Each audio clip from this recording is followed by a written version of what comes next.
Objective type question. हमने इस video में लगभग 10 ऑब्जेक्टिव टाइप क्वेश्चन को टेकअप करने का काम किया है जो आपके सब्जेक्ट से है। यह वीडियो आप पूरा अंत तक देखते हैं तो आपको इस वीडियो से काफ़ी बेनिफिट होगी, क्योंकि हमने जो भी क्वेश्चन लिया है वह आपके किताब से क्वेश्चन लिया है जो आपके एग्ज़ाम में पूछा जाता है। तो चलिए विदाउट इन्वेस्ट योर टाइम शुरू करते हैं, एक एक क्वेश्चन को देखते हैं। फर्स्ट क्वेश्चन है दोस्तों, नेपोलियन ने जर्मनी में किस संघ की स्थापना की? तो दोस्तों नेपोलियन बोनापार्ट जिसका पूरा नाम है, उसने जब अपने सैनिक अभियानों के द्वारा जर्मनी पे आक्रमण किया तो उस समय जर्मनी लगभग छोटे बड़े 300 राज्यों में बटा हुआ था। उस समय सुचारू रूप से जर्मनी के ऊपर शासन करने के लिए नेपोलियन बोनापार्ट ने 300 राज्यों को एकत्रित कर मिलाकर 39 राज्यों में बदल दिया और उन 39 राज्यों के संघ का नाम राइन संघ रखा। और इस प्रकार आपके पास आपके सामने ऑप्शन है क ट्रांसपेडेन, ख सिसेलपाइन, ऑप्शन ग है राइन संघ और ऑप्शन अंगा है। इनमें से कोई नहीं।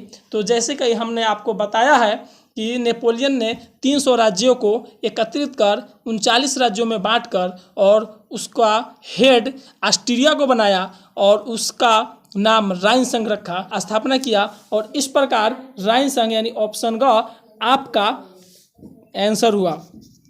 नेक्स्ट क्वेश्चन को देखते हैं। एक सेकेंड दोस्तों, नेक्स्ट क्वेश्चन को देखते हैं।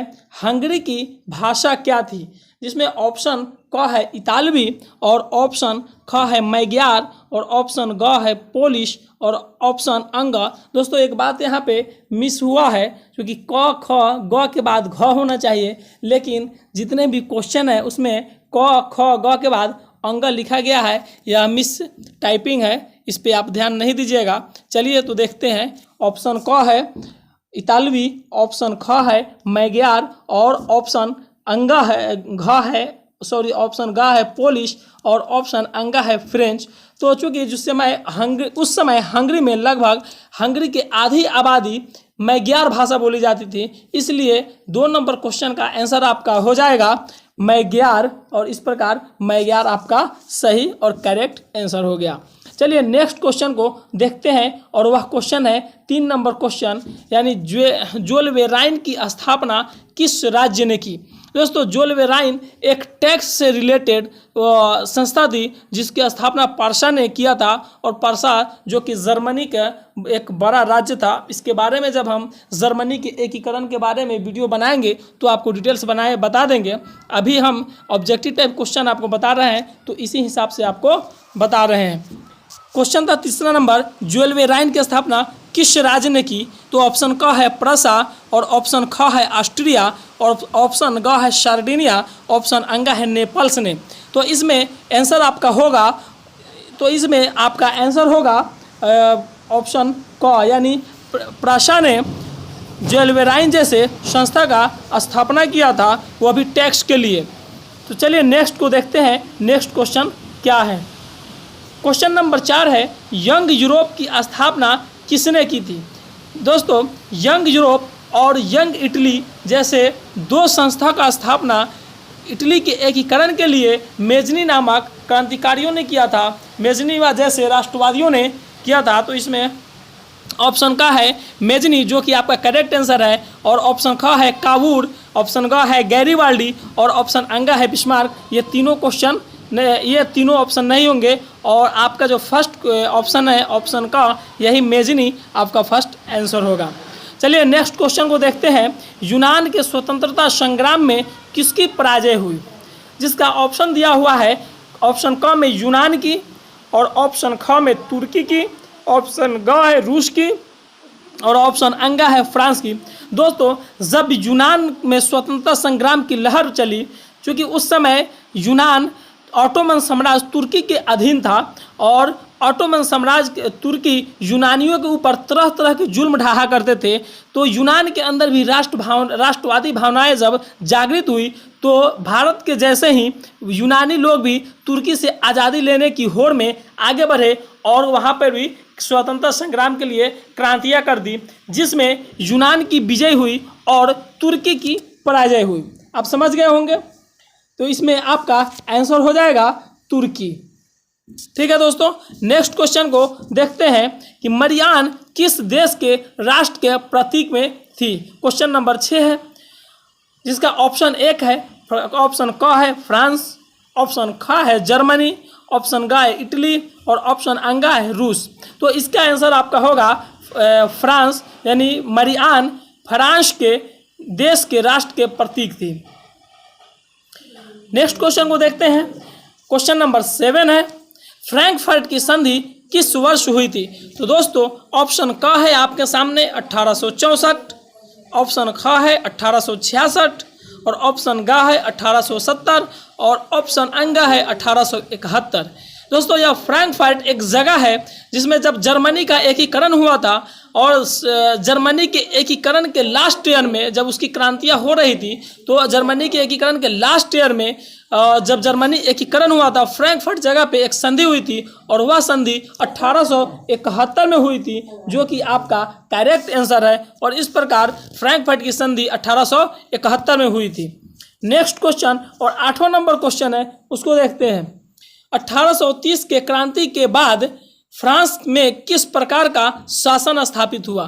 तो दोस्तों ऑप्शन का है संघीय शासन व्यवस्था, ऑप्शन ख है संवैधानिक राजतंत्र, ऑप्शन ग है निरंकुश राजतंत्र और ऑप्शन अंगा है गणराज्य।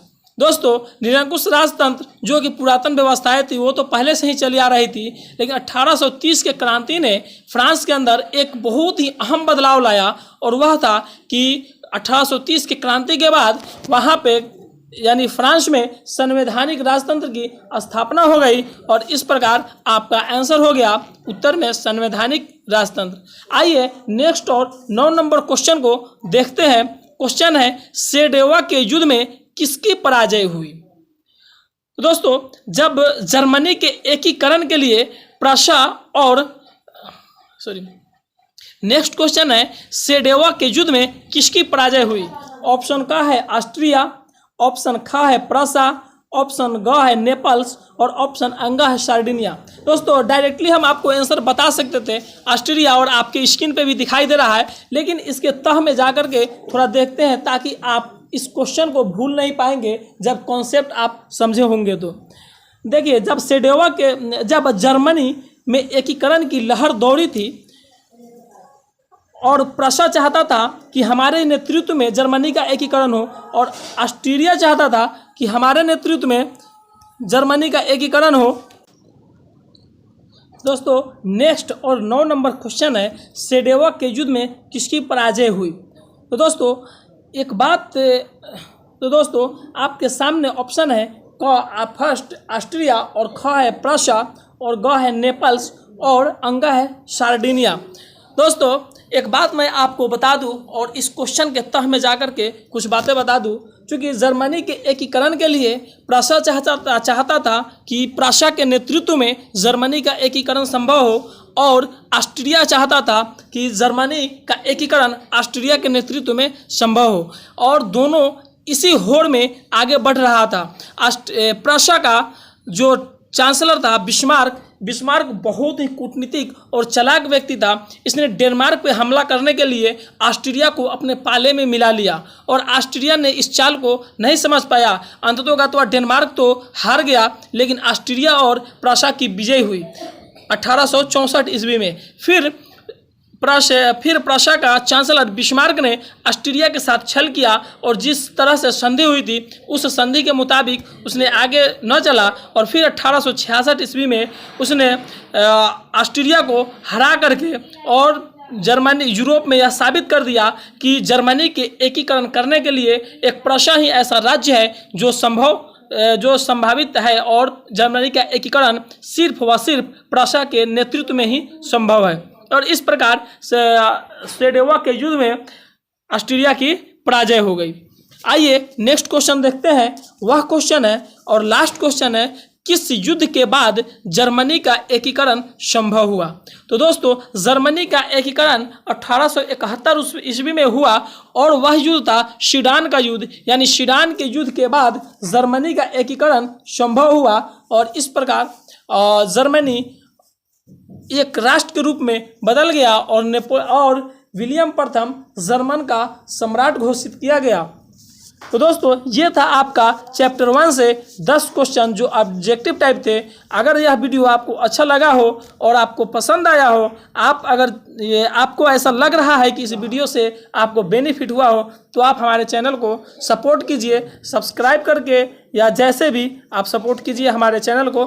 थैंक यू, धन्यवाद। और एक बात मैं आपको बता दूं कि इसी तरह से हम आपके अभी मैंने हिस्ट्री के किताब को शुरू किया हूं और हिस्ट्री से चैप्टर 1, चैप्टर 2 और चैप्टर 3 से जितने भी ऑब्जेक्टिव टाइप क्वेश्चन है उन सारे क्वेश्चनों को मैं आपको प्रोवाइड करने की कोशिश करूंगा और लगभग मेरा वीडियो पर डे आपके पास मिलेगा और आप मिलेगा।